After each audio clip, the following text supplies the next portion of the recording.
Hi everyone and welcome to today's webinar on top tier security and compliance at a fraction of the cost. Microsoft have recently released two new add-on products for Business Premium customers. These are the Defender Suite and the Purview Suite for Business Premium. It's great news for SMBs who want enterprise compliance and security but don't want to fork out for the costly E5 licenses. Okay, let's jump into the agenda. So we're going to look at the need to elevate your security and compliance. We're going to expand on the Defender Suite, the Purview Suite, and looking at combining the two together. We're going to do a cost comparison of the two products, and we're also going to look at some real-world scenarios. So as most businesses are finding, it's becoming more and more challenging to stay secure. There's a lot more ransomware, there's a lot more phishing attacks, and users are finding more and more ways to try and get data out of your environment.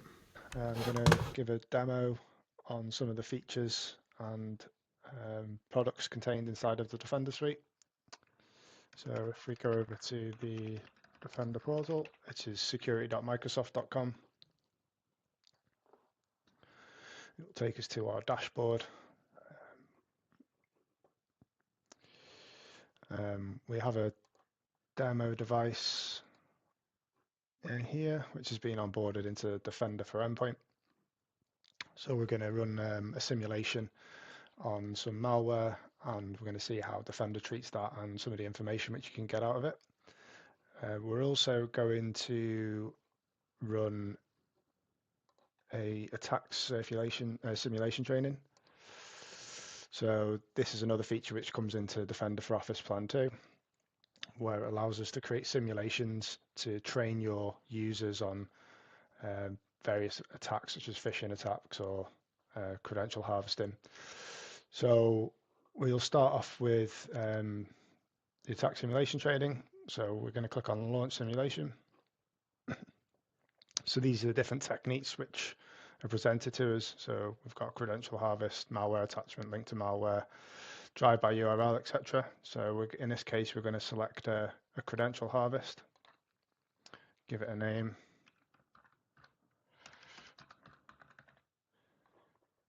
go next. So for this one, you can pick a payload and a login page. So we're going to keep it Office 365. So we're going to select on this one, which says keep Office 365 password. Click next. We're going to include all users in our organization. So list all of the users below.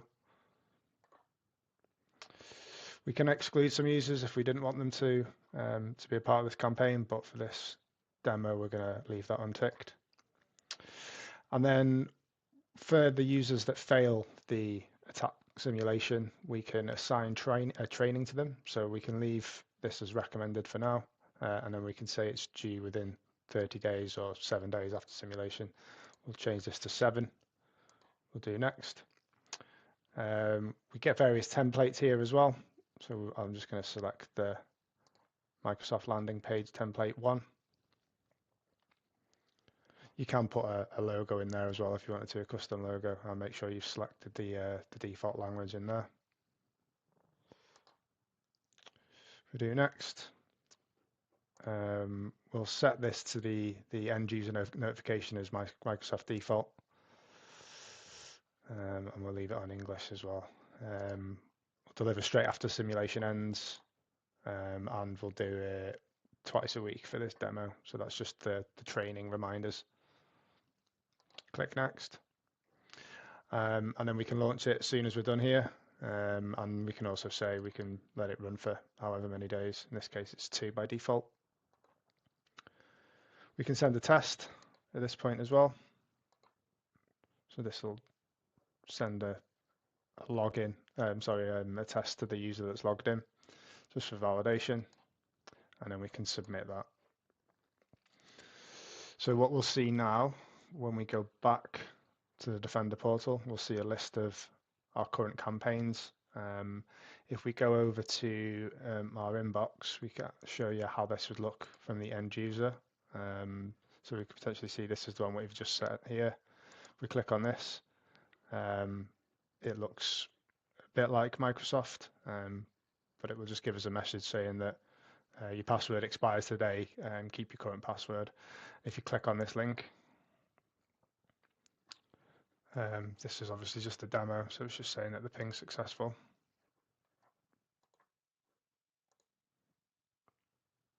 So this now, once we've actually clicked on the live attack from the user, as you can see here, we've got a login box, which looks very similar to the Microsoft login. But if you look at the very top, the URL is shareholds.com/Europe, so it's nothing to do with Microsoft.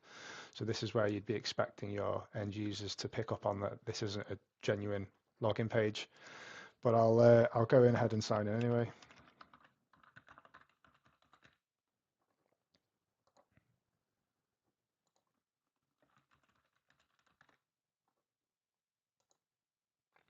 And there we go. So now it's took the credentials, it's give us a notification saying you've been phished by a security team, gives the user some tips on what they can do to stop this happening in the future, and then it also gives us a link to go to our training. So this would take us to some resources so that we can help train our users so that they don't click on these sort of links again. We can see from our emails as well that the administrator has been emailed in this case, and that they need to go to the training. So that, and it also gives a date about when the training needs to be done. Okay, so if we go back to our portal, we can see our simulations which are running at the moment. We can click into those. This will give us a report about what users have clicked what or where we're up to. So we can see in here there's 22 out of 28 of our users have received, and we've got one user who's actually clicked the message, and then it also gives us an overview about how many users were compromised and the percentage of users reported. So we can quickly see from an admin point of view which users have fallen for the phishing attack. Okay, so now we're going to run a demo on Defender for Endpoint Plan 2 and how it behaves when it detects malware on a client machine. So I'm just going to go back over to, I'm going to bring up our test VM. Okay, so we have our test VM. Now there's a website where Microsoft give you different scenarios and demonstrations that you can use to test Defender for Endpoint. So you can either go to Google and just search for demonstrations with Defender. If I just go back one, sorry. Or you can go straight to this website, which is learn.microsoft.com/en-us/defender-endpoint /defender-endpoint-demonstrations. And here, if we scroll down, we get all these different demonstrations, like running scripts, checking that your antivirus and anti-malware is detecting, just so you can simulate what actually happens inside the Defender portal. So there's a couple in here. We're going to run these two scripts up here. So actually click into those. It shows you how you save it. So basically creating, if you copy this into a notepad and save it as this, and then put it on your C drive, you'll be able to run it as well as a VBS script. So we're just going to run those now. If we just run them just to show you. Okay, so after that PS1's run, we can see here that it's saying this script contains malicious content has been blocked by your antivirus software. And we'll also run the VBS script which they provide, and then we get the script host saying that the script contains malicious content has been blocked by your antivirus software. So that's a couple of demo pieces of malicious content. So if we just go back into our device and we click on incidents and alerts, so we can see here now that we have an active malware alert on here. If we click into this, it shows us an incident graph for the particular alert, who actually clicked on it, how many devices been affected, has it spread. We can see what processes have been used. In this case, it was PowerShell and it's a VBS script. We can see what device this was run on, and we can see the IP address as well. So we can actually see if any of the attack has spread around our network.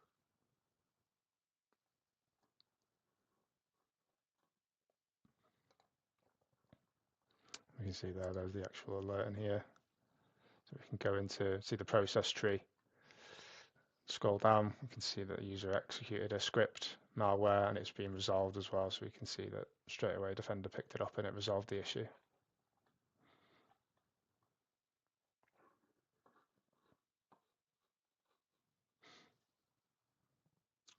Next, we're going to look at Defender for Cloud Apps.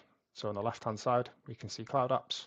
If we click on Cloud Discovery, this will bring up our Cloud App Discovery dashboard, where we can see from a high level how many different users and what applications are being used inside of your organization. There's also some built-in policies. So if we click on Policies and go to Policy Templates, some really nice pre-built policies ready to go, such as mass download by a single user, logons from an outdated browser, and externally shared source code. So there's lots and lots of different policies in here, going from risk low down to medium up to high. So whether a new popular app has been installed, for example, where you're seeing lots of users installing the same app on all their devices, it would flag it and potentially block that. Risky apps, and then potentially new high upload volume apps as well. So all these policies are there and ready to go for you to configure. Okay, next we're going to have a look at some of the features inside the Entra ID Plan 2, which again is a part of the Defender suite. So we're going to go over to the Intune portal, just endpoint.microsoft.com or intune.microsoft.com. We're going to look at some of the risk-based conditional access policies which are now available to us. So if we click on Devices, Conditional Access, and then Policies, click a new policy at the top. We'll just give it a quick name.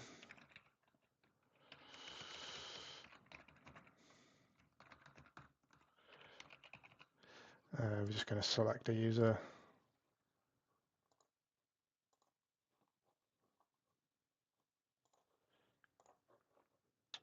Select all cloud resources. Leave the network to include any network or location. And then in conditions, now we'll see a few extra features which have been made available to us now that we've got the license. So we've got user risk, we have sign-in risk and insider risk. So if we hover over the sign-in risk, it tells us that it does require an Entra ID Plan 2 license, so these features aren't available if you don't have that license. So we're going to create a user risk of high. We're going to click done. So this is when Entra detects that one of the sign-ins is at high risk. Click done.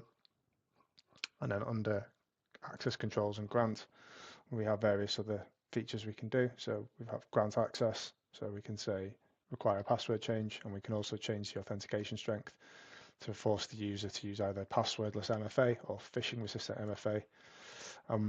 Alternatively, we can, on a high risk, set to block. So if it has detected a high risk sign-in, we want to block that user, and then the user would be notified on login, and so would the IT team.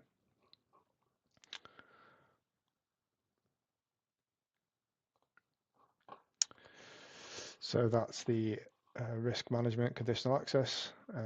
If we go into the Entra portal,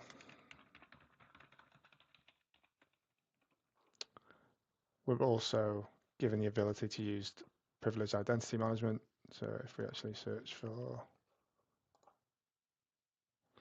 PIT or PIM, this is the portal. So this basically allows us to manage the life cycle of role assignments and enforce just-in-time access, etc. So we click on Manage Access, and we can create new assignments in here. So these are all of the roles available in Entra. So we can provide a certain user, for example, we'll do global administrator for this, and we'll say directory, and then we'll select our user, and then we'll say next. So then we can say they're eligible or it's active, and then we can also say we can also give the assignment start and the end date of that as well. So just it's handy for maybe giving a contractor temporary access into your system, or if you've got a large IT team, you wouldn't necessarily want them to have admin permissions all the time. So it just allows you to have that extra level of control and with the access. So click on assign, and that's done. So the next time a Dell logs into Entra, they can head over to their PIM, and they'll see an eligible assignment in here where they can go in and then activate that. That can then go for approval, and then once that's been done, they'll get a certain amount of time with that particular admin role. Okay, going into some facts. 67% of common attacks are utilised by some sort of AI. We've only got still 40% of users that are signing in with MFA. And on average, it's taken 292 days to identify and contain breaches involving stolen creds. This obviously leads to higher costs, complexities, non-compliance due to the duplication of copies of data and the exposure gaps left in the tenant. So why choose the Defender Suite? Obviously, it's going to bring in enhanced security, reduce costs, and it's industry recognised. So this is the Defender Suite. So all of these products can be purchased individually, but the beauty of the Defender Suite is obviously they're rolling all of these products into one license. As this is an add-on for Business Premium, some of these features are already available, but in the P1 state. So you do already get the Entra ID Plan 1, you do get Defender for Business, and you do get Office 365 Defender Plan 1. So they're on top of that, they're upgrading all of those products to Plan 2. So you're going to get Entra ID Plan 2, which brings in risk-based conditional access, PIM, granular controls. It brings in Defender for Identity. So this is another product which is mainly for on-premise infrastructure, where it can monitor alerts inside of your AD. It also brings in Microsoft Defender for Endpoint Plan 2. We get the Defender for Office 365 Plan 2. And then there's an additional product there for Microsoft Defender for Cloud Apps. So all of those 5 products are contained into the new Microsoft Defender Suite. So as I've just previously mentioned, the Business Premium, it does already contain Entra ID P1, Defender for Office P1, Defender for Business, Purview Information Protection and Intune. The Defender Suite builds on this, where we can obviously increase the level of protection that we're getting from our license, as well as bringing in Defender for Identity and Defender for Cloud Apps.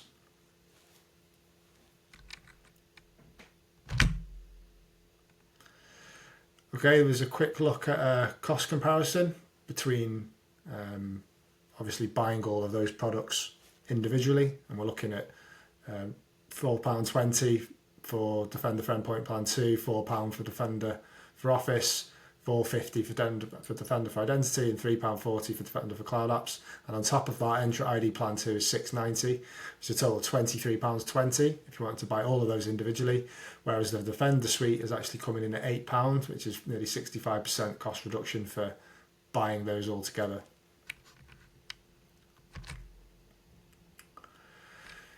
So here we can see more of the individual advanced security tools which this will bring in.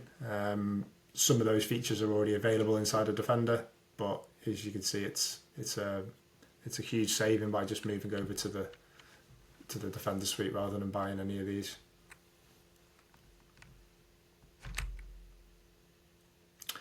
So on top of that, Microsoft have also released the Microsoft Purview Suite, where it contains more licenses, more products under these 3 pillars. So we've got we've got data security, data governance, and data compliance. Under the data security, we're bringing in insider risk management, some enhanced DLP features like endpoint DLP, information protection, the data governance side of it for the data state health and the data cataloging, and also the data compliance, where we've got advanced e-discovery and compliance, and also records management and data lifecycle management.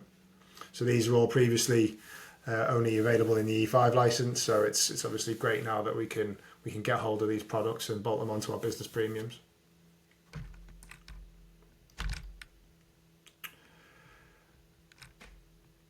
So this is the comparison again between the Business Premium and the Purview Suite. So like mentioning before, it's all the same type of Defender for Business, Defender for Office. We do get Purview Information Protection in P1. The Purview Suite obviously adds on to this. So we get e-discovery and audit, we get insider risk management, and we also get information protection and governance. The information protection and governance is basically enhanced Purview settings, so we can push out automatic labeling, endpoint DLP, records management, e-discovery and audit. We get better investigations. We can do more advanced legal holds, and the insider risk management helps detect anomalies inside of your organization to help mitigate threats.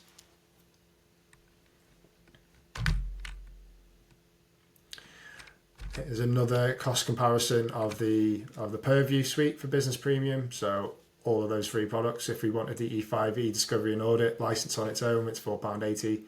E5 insider risk management is £5.50, and the E5 info protection and governance is £5.70, total cost of £16. Again, that Purview suite is £8, the same as the Defender suite, which is around 50% cost savings from just buying those individual pieces.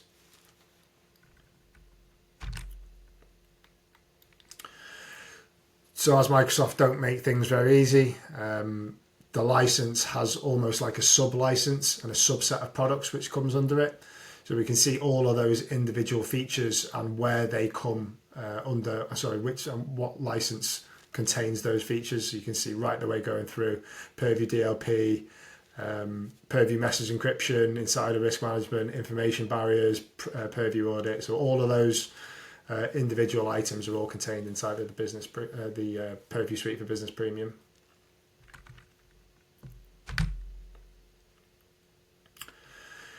So obviously, again, same as why would you choose the Defender suite and the Purview suite? So you can combine both of these products to give you a unified license, which gives you all-in-one protection, maximizes your savings, and it's industry recognized.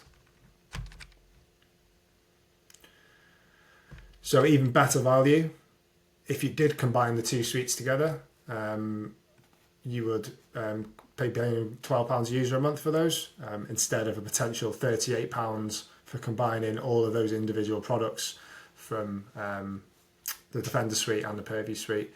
And most of those products are were only available in the E5, so it's now great that we can make use of these. An overall 68% savings in compared to buying those.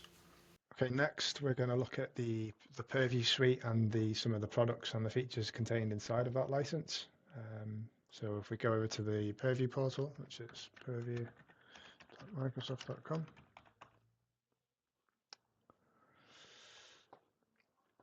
If we click on solutions on the left-hand side, we can see all the solutions which are available to us, including records management, e-discovery, compliance manager, etc. We're going to look at, in this case, we're going to go into data loss prevention, and we're going to have a quick look about how we can use endpoint DLP to protect our data. So we have some policies in here already for financial data. If we click create policy, we want to use data stored in connected sources. We want to skip this for now. We can use the custom. We'll call this endpoint DLP. Click next. We'll do the full directory. And then we can just tick for this particular policy the devices. And then click next. And we want to create customized advanced DLP rules. Click next. We want to create a rule.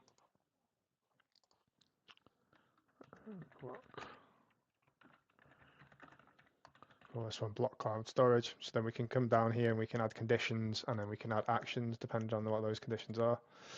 So we could say, for this example, file type is any of those. So we said word processing, spreadsheet, presentation, or archive, basically all the Office apps. Then we can add in, we can add an action in. So we can say audit or restrict activities on devices. So if we click on this, we can see all these additional options in here. So we can say if it's being uploaded to a restricted cloud service domain or from on a lab browser. So we could actually add, if this would basically protect if anybody uploaded any of your SharePoint data to things like Dropbox or Google Drive, for example. We can put it in audit mode. We can block with override, so that will block the user initially from doing that, but then they can still override it, or you can block it completely, and then they won't be allowed to do it. In audit only mode, you can use the event logs to look through and see before you're turning these policies on to see how many users are going to be affected. If we scroll down, we've also got these other options in here. So we can stop the data being copied to a clipboard. We can stop it being copied to a USB drive. We can even stop it being copied into a network share and being printed. So we can select all our different network folders. If we didn't want data being moved from outside of Teams and SharePoint into maybe a share on our server, then we can block that. Again, I'd always recommend setting all these to audit only mode, just so you can get a feel about how people are going to be affected by any of these. We've also got some alerting down here as well, who's going to be alerted, usually the IT admins, and then we can save that. The next page is how you want to deploy the policy. So again, we always recommend this being run in simulation mode and to show the policy tips. We could also turn that on, or we could leave the policy turned off as well. And that's it. That's created a test DLP policy to block cloud storage or to audit users uploading your corporate data into cloud storage.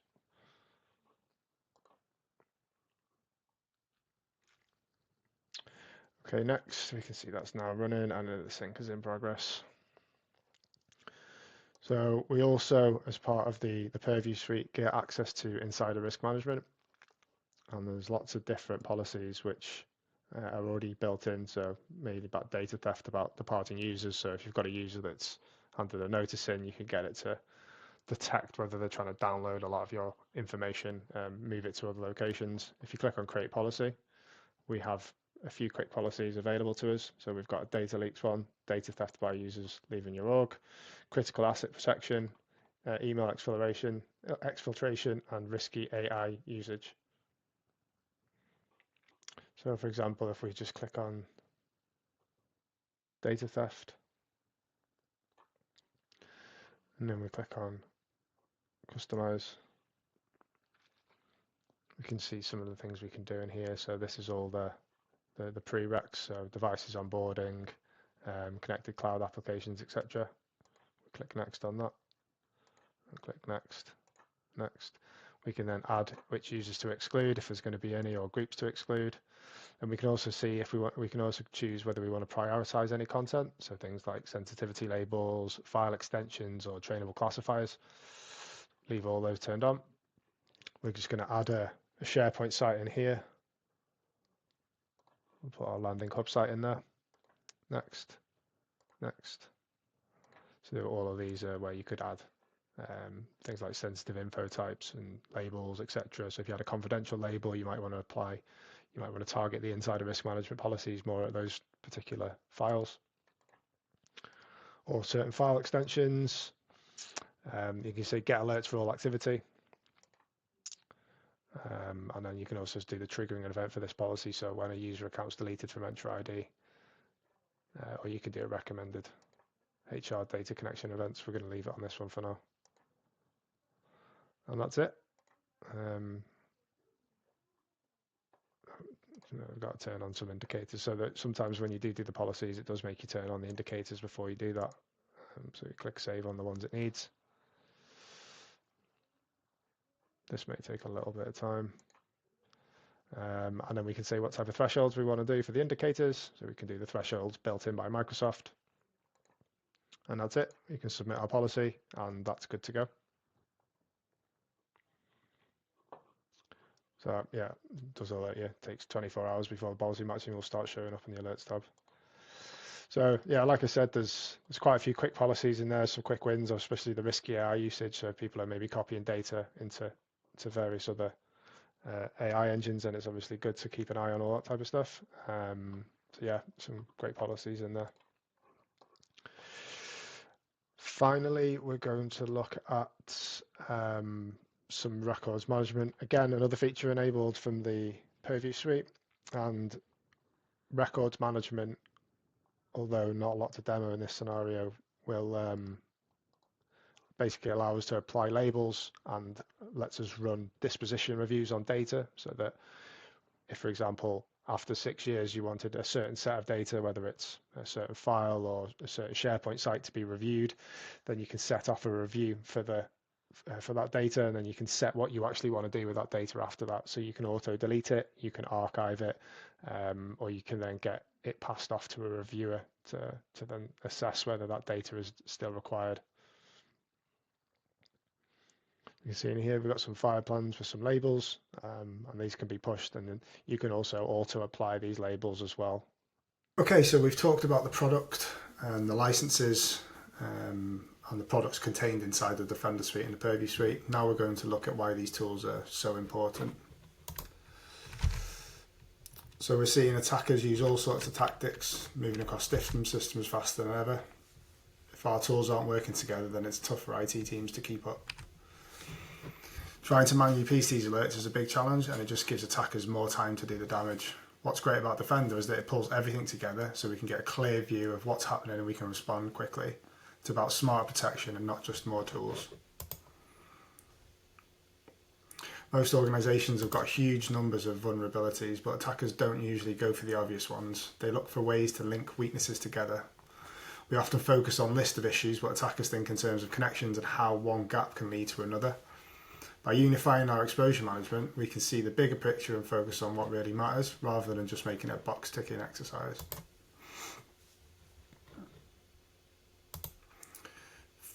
Phishing attacks aren't just limited to email anymore. Attacks are getting creative, targeting platforms like Teams, and they're even pretending to be IT support. It's a new way to trick users, and we need to be aware of these tactics. Defender for Office 365 helps us spot these threats and gives us the visibility and protection that we need. Ransomware is becoming more common and a lot more sophisticated. It's not just about losing files. Sometimes it can threaten the whole business, just like we've seen with Marks and Spencer's and Jaguar. Defender for Endpoint uses AI to disrupt attacks early, so fewer reach that critical stage where files actually get encrypted. Having a layer of protection means we're not just relying on one line of defense. With so many SaaS apps in use these days, misconfigurations can easily slip through the cracks and create risks. A lot of teams don't have full visibility, especially when it comes to shadow IT. Defender for Cloud Apps keeps an eye on these apps, helps us spot risky settings and makes it easier to stay compliant.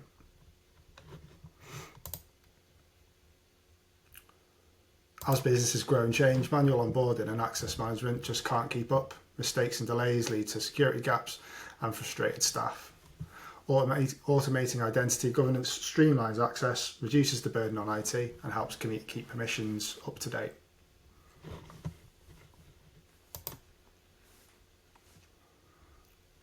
Running breach simulations like password spray attacks is a great way to test our defences and see how quickly we can respond.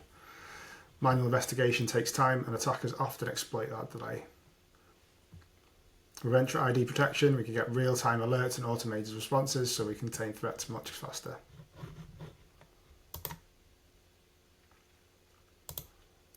Identity is now the front line of security. Attackers know that compromising one account can lead to open a lot of doors.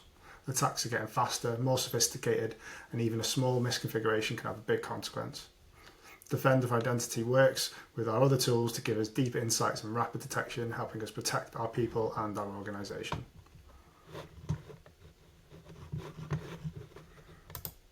Okay, next we're going to look at some Purview suite examples and some scenarios. Just a couple of scenarios to go through. So in this case, Jane has collected some information from multiple companies, attempted to copy the info to a hard drive, but was blocked by DLP policy at company A. She's found a loophole and she's uploaded that content to her personal cloud storage at both companies. She's then copied files from the cloud storage to an external hard drive at company B. She was terminated from both companies and her drive underwent an authority investigation. So this is where we can use tools like Endpoint DLP, where we can create insider risk management policies and to also identify risks of activities that might leak sensitive data. We can also use adaptive protection to enforce a block DLP policy on high-risk users, so Jane's actions to upload the files to a cloud storage or copy to a hard drive can be blocked dynamically, while other users could work as usual. Adaptive protection with entry conditional access can also help block access to apps that store data. And then another scenario. So it's a user basically accidentally exposing sensitive information to AI. So John's working on sensitive emanator, which can only a few employees know about. Basically goes down to the point of curiosity, and Alice wants to see what ChatGPT would summarize. So she pastes a copy of the content of the file into ChatGPT. And that's where we can use DSPM for AI to understand how your users are interacting with Copilot and other Gen AI apps. We can get details on which Gen AI apps are being used and what sensitive data is flowing through them, as well as the risk of the users that are using the Gen AI apps. We can use DLP policies to prevent out-of-policy sharing of sensitive data, such as emailing it or users pasting or uploading sensitive data through consumer Gen AI apps through an email or endpoint DLP policy.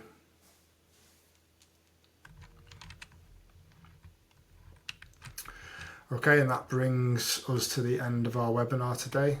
So if there's anything you would like to discuss with Valto, such as any of the features or any of the services contained inside of the Purview suite for Business Premium or the Defender suite for Business Premium, and we can book you in a free consultation.